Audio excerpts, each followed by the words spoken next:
থায় 15 ছাত্র জনতাকে আওয়ামী লীগ পিটাইয়া হাসপাতালে পাঠাই দিছে। কেন পাঠাই দিছে? ওইখানেও একটা মব জাস্টিস করতে গেছিল এই ছাত্র জনতা। মারামারির ঘটনা ঘটছে, আওয়ামী লীগ কিন্তু মাঝে মাঝে গর্জন দিচ্ছে। এখন কিছু গর্জন ব্যক্তিগত কারণে দিচ্ছে। আপনি কারো বাড়িতে হামলা করবেন, তো সে যদি আপনারে মারে তখন আপনি বলবেন যে আওয়ামী লীগ আমারে পিটাইছে, কিন্তু আপনি তার বাড়িতে কেন গেলেন? বিষয়টা তো যৌক্তিক হইতে হবে নাকি? আপনি একটা চেয়ারম্যান অফিসে গিয়ে তালা ঝুলাই দিবেন কেন ভাই?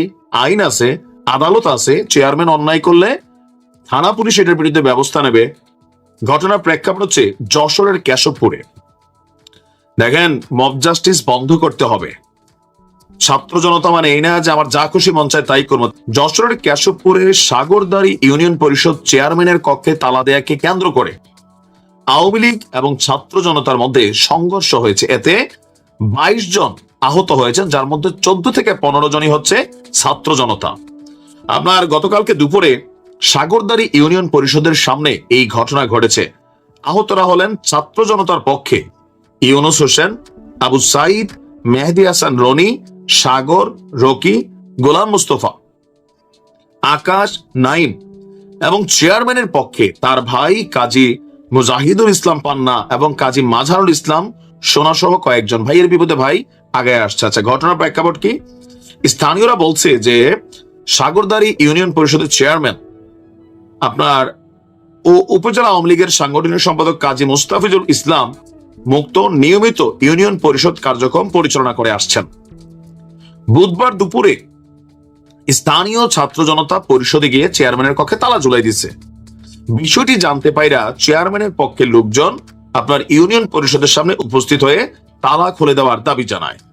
এই সময় ছাত্ররা একটু চার্জে ছিল, তো আওয়ামী লীগের যারা এখানে ছিল চেয়ারম্যানের লোকেরা চার্জটা কমাই দিছে। আর এই কমের মধ্যে কি হয়েছে?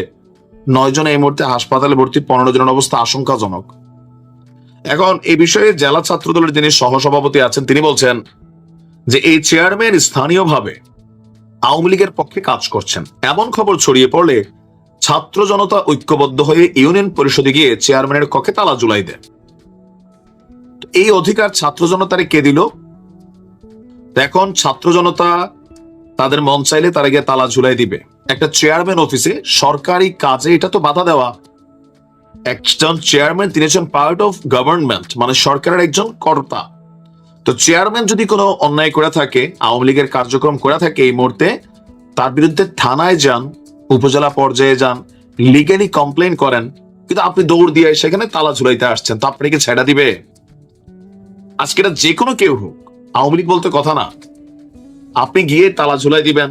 ভাই, এটা সরকারি কাজ তো এটা, নাকি? তো এরকম মব জাস্টিস করতে গেলে এগুলা ঘটবে, এগুলা মাথায় রেখে চড়াই যাচ্ছেন মব জাস্টিসে। সরকার কিন্তু খুবই হার্ড লাইনে ডেভিল হিসাবে কিন্তু ট্রিট করবে, বাইরে এটা মাথায় রেখেন। আপনার অভিযোগ থাকতে পারে আওয়ামী লীগের কোন সন্ত্রাসী হোক, অপরাধী হোক, থানা আছে, পুলিশ আছে, আইন আছে। আপনি মব জাস্টিস করতে গিয়ে মাইর খাবেন, আমার দৃষ্টিতে এটা কোনো বিচারের সুযোগ নাই। কেন? আমি কেন মারতে যাব? ভাই, গেলে তো আমরা মাইরা দিবেই। আইন আছে, সেনাবাহিনী মাঠে ডিপ্লয়েড আছে, ডেভিল হান্ট চলছে, তাদেরকে তথ্য দিন। গেল এই 6 মাসে খালি মাঠে এই যারা মব জাস্টিস করছেন, এগুলোকে উচ্ছ্বসিত করেছেন, তাদের মধ্যে অনেকেই কিন্তু টের পাচ্ছে। আমরা কাফিকে দেখেই মনে হচ্ছে যে আরেকটা খেলা শুরু হয়ে গেছে।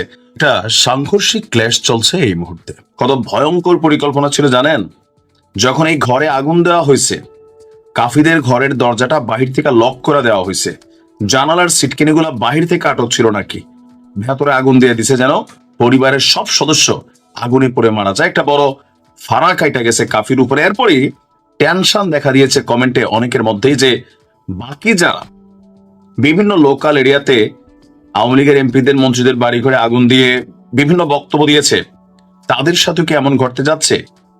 কাফি যেমন বলছিলেন নিরাপত্তা পায়নি, সরকার তো তাহলে স্পেশাল আলাদা 2 কোটি পুলিশ লাগাইতে হবে, কারণ প্রতিটা ঘটনায় এত পরিমাণ মানুষ কানেক্ট ছিল। প্রত্যেকের ঘর বাড়ি পাহারা দেওয়ার জন্য যদি 4 জন পুলিশে দেওয়া হয়, তাহলে এত কোটি পুলিশ কই থেকে আসবে? যাই হোক, ঘটনার প্রেক্ষাপট দেখেন। কন্টেন্ট ক্রিয়েটর কাফির গ্রামের বাড়িতে আগুন দেওয়ার ঘটনার সময় তার মা বাবা সহ পরিবারের 6 সদস্যই এই বাড়িতে অবস্থান করছিলেন। কাফি ঢাকা শহরে ফ্ল্যাট নিয়ে থাকে সম্ভবত, তার পরিবার তার গ্রামেই থাকে। আর এই পরিকল্পিত ঘটনাকে প্রতিবাদ হিসাবে একটা সংবাদ সম্মেলনে তিনি ডেকেছেন। আমরা যদি দেখি স্থানীয়দের বক্তব্য যে গতকালকে রাত 1:30টার দিকে পটুয়াখালীর কলাপাড়া উপজেলার রাজাপাড়া গ্রামের বাড়িতে এই আগুনের ঘটনাটি ঘটেছে। ফায়ার সার্ভিসের একটা টিম ঘটনাস্থলে পৌঁছে প্রায় 2 ঘন্টা চেষ্টার পর আগুন নিয়ন্ত্রণে আনে, বাট ততক্ষণে সবকিছু পড়ে ছাই হয়ে গেছে। ঘটনার বর্ণনা দিয়ে নুরুজ্জামানের কাফির বাবা মাওলানা মোহাম্মদ ABM হাবিবুর রহমান বলছেন, বাইরে থেকে দরজা আটকে ঘরে আগুন দেওয়া হয়, আমাদেরকে ঘরে আগুনে পুড়িয়ে মারার জন্য এই ঘটনা ঘটানো হয়েছে। বিচার চাই, আগুন লাগার পর যে যার মতো করে দরজা ভেঙে বের হয়েছি, কিছুই নেই, সব শেষ হয়ে গেছে। নগদ টাকা, স্বর্ণালংকার সহ 50 লাখ টাকার ক্ষয়ক্ষতি হয়েছে। তো কাফির প্রতিবেশী বলছেন এই আগুন পরিকল্পিতভাবে, কারণ জানালার বাইরে থেকে ছিটকিনি লাগানো ছিল, বাড়ির সবাইকে এক কাপড়ে ঘর থেকে বের হয়েছে, কোন রকমে জানে বেঁচে গেছে। আচ্ছা, তার বাবা রাজপাড়া দিন এলাহি মাদ্রাসার সুপার, তারা 2 ভাই।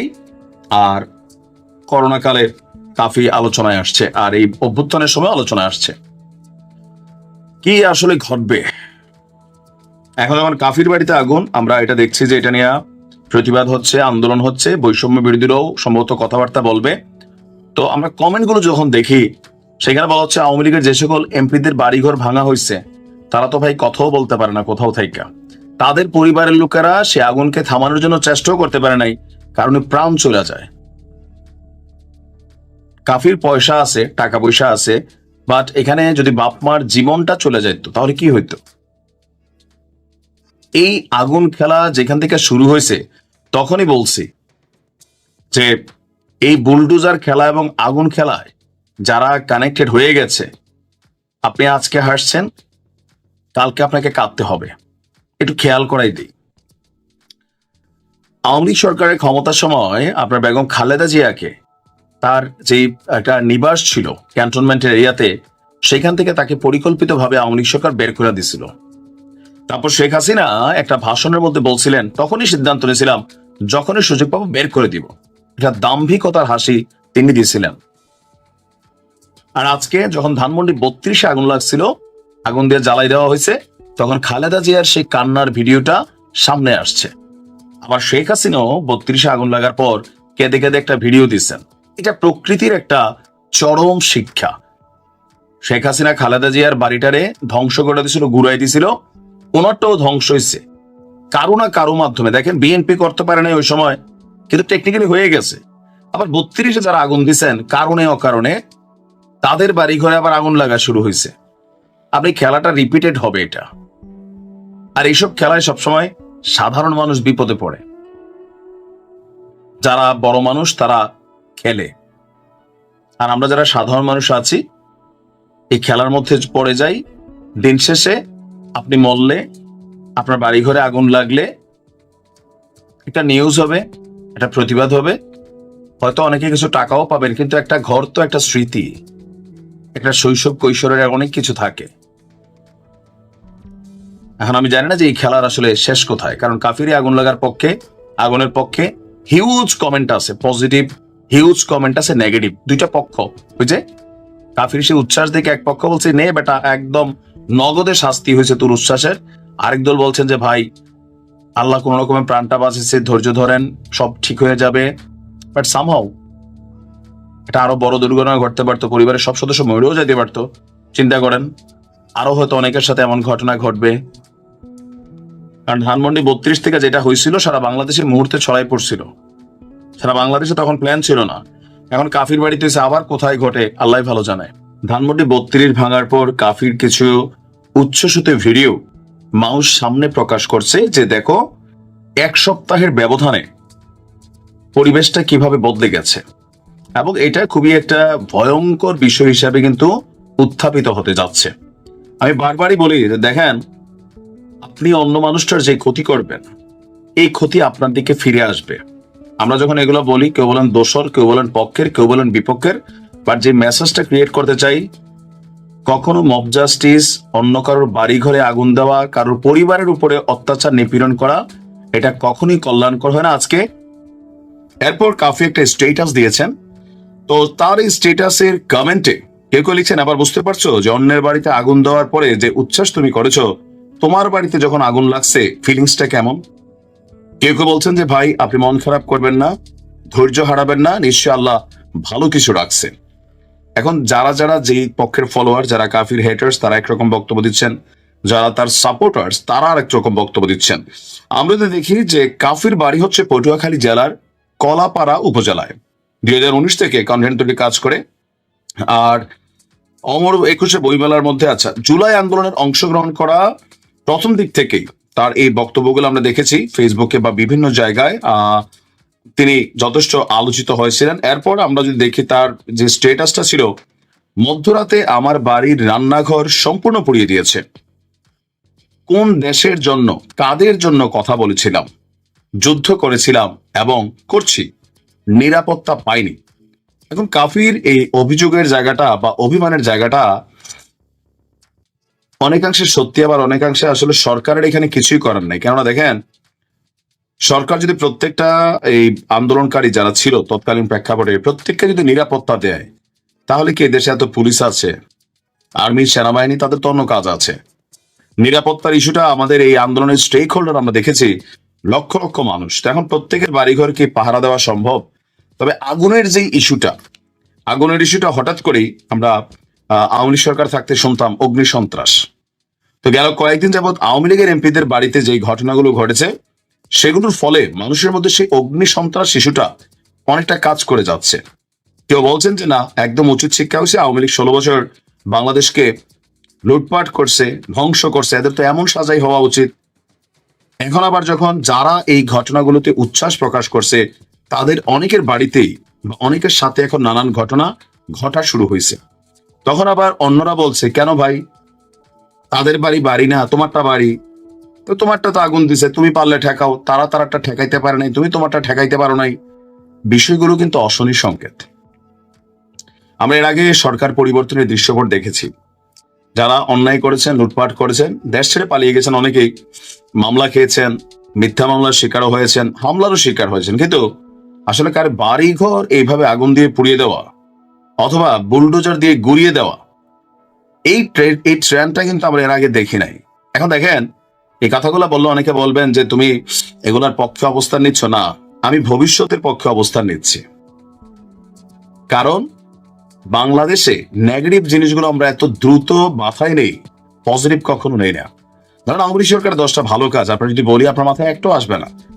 কিন্তু যদি 10টা খারাপ কাজ বলি, আপনি 10,000 খারাপ কাজ বলে ফেলবেন। কেন? খারাপটা মানুষ মনে রাখে। এর আগে আমরা এরকম বুলডোজারের ঘটনা স্বাধীনতার পরে আমি জানি না যে এইভাবে র্যাপিডলি কোথাও দেখছি কিনা। এখন যারা উচ্ছ্বাস করছেন, আগুনের পরে যারা এগুলো নিয়ে সমর্থন করেছেন, এই যে শুরু হয়েছে নি, সরকার কখনোই এই সমন্বয়কদের প্রত্যেকের বাড়ি, এই ছাত্র আন্দোলনের নেতাদের প্রত্যেকদের বাড়ি, এটা সরকার পাহারা দিতে পারবে না। এখানে অনেকের ফুটেজ চলে আসতেছে, কে কোথায় গিয়া বিভিন্ন জায়গায় বক্তব্য দিচ্ছেন। আপনারা তো বাড়ি আছে, কাফির বাড়ি থেকে আগুনের ঘটনা একটা মেসেজ কিন্তু ক্রিয়েট করছে। এগুলা অশনি সংকেত। শত্রুতা থাকতে পারে। আগের দিনে যখন রাজা বাদশাহরাও যুদ্ধ করত, একটা নীতি ছিল কি জানেন? কারোর বাড়ি ঘর, কোনো নারী, শিশু, এদের উপরে কখনো কোনো হাত দিত না। যুদ্ধ হইতো পুরুষে পুরুষে, বীরে বীরে লড়াই হইতো। আর আজকের দিনে আইসা গত 15 বছর আওয়ামী লীগ অনেক ধরনের কর্মকাণ্ড করছে, অনেক। আমাদের প্রশাসনকে ব্যবহার করা, বাবাকে পায় নাই, ছেলেকে তুলে নিয়ে আসছে, মারে তুলে নিয়ে গেছে, ভাইরে তুলে নিয়ে গেছে, স্ত্রীরে তুলে নিয়ে গেছে, এরকম অনেক ঘটনা ঘটছে। সেই ঘটনাগুলোর প্রেক্ষাপটে আওয়ামী লীগ সরকারের এই পতন ঘটেছে। এখন আবার যেই 5 থেকে 7 তারিখ পর্যন্ত সম্ভবত, তাই না, একটা ট্রেন্ড সব জায়গায় ছিল। এখন অনেকের মধ্যে আতঙ্ক দেখা দিচ্ছে। কাফির বাড়িতে আগুন লাগার পরে আমি কমেন্টে দেখছিলাম অনেকে টেনশন করছেন যে অপরাধীদের ধরা হোক। তো কেমনে ধরবে ভাই? এখন আপনি যে 10 জন মানুষের ধরে নিয়ে আসলেন, প্রকৃত অপরাধী কারা, তাদেরকে আইডেন্টিফাই করার কোনো সুযোগ আছে? এই ট্রেন্ডটা ভালো না, ভালো না। আরেকজন প্রবাসী দেখছিলাম স্ট্যাটাস দিছে যে জুলাই অভ্যুত্থানে ধানমন্ডি 32 থেকে যখন ভাঙচুর হইলো, ধানমন্ডি 32-এ লুটপাট হইলো, শেখ হাসিনা যখন পালাই গেলেন, মানুষ খুশিতে এটা সেটা নিয়ে গেছে। তো একজন ভাই একটা লাকিজ নিয়ে বাড়িতে গেছিল মাথায় করে, নিশ্চয় অনেকেই পোস্টটা দেখছেন। তার বাড়িতেই গেল 2 দিন আগে ডাকাতি হয়েছে, তো তিনিও এরকম কাফির মতন মন খারাপ করে একটা স্ট্যাটাস দিচ্ছেন। দেখেন, খারাপ জিনিস যেটা, যে ব্যক্তি অপরাধ করছে তার বিচার 100% আমরা সবাই চাই। তো কারো